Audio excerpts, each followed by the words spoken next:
貴船川、落ち葉も尽きて、隠れ宿。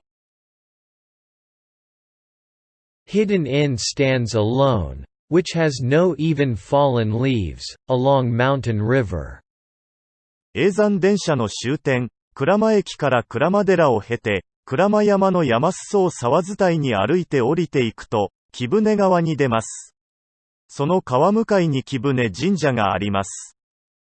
平安時代の歌人、泉式部が、夫立花の道貞の心変わりを癒そうと、貴船神社に参詣し、物思えば、沢の蛍も我が身より、憧れいずる、魂かとぞ見る、と復縁を願ったところ、貴船の神から、奥山に、たぎりておつる、滝つせの、玉散るばかり、物な思いそ、と変化があり、夫の愛を取り戻すことができたという言い伝えがあります。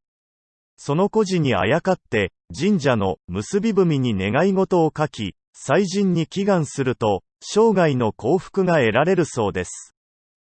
貴船川を下る道筋には、川床座敷を用意した料理屋や料理旅館が何軒もあり、夏には多くの観光客が訪れます。今は落ち葉も終わり、丸裸の木々からは、隠れ宿も丸見えです。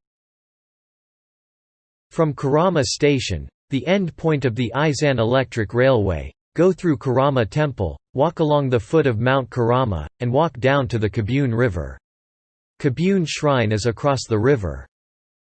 Izumi Shikibu, a poet from the Heian period, visited Kafune Shrine to heal the change of heart of her husband, Michisada Tachibana.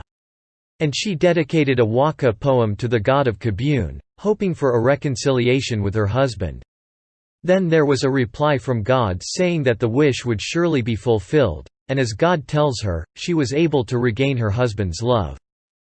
To share good luck, it is said that lifelong happiness can be obtained by writing a wish in the matchmaking sentence of the shrine and praying to the god of worship. On the way down the Kabun River, there are many restaurants and inns with riverbed tatami mats, which are visited by many tourists in the summer. Now that the leaves have fallen, the hidden inn is completely visible from the bare trees.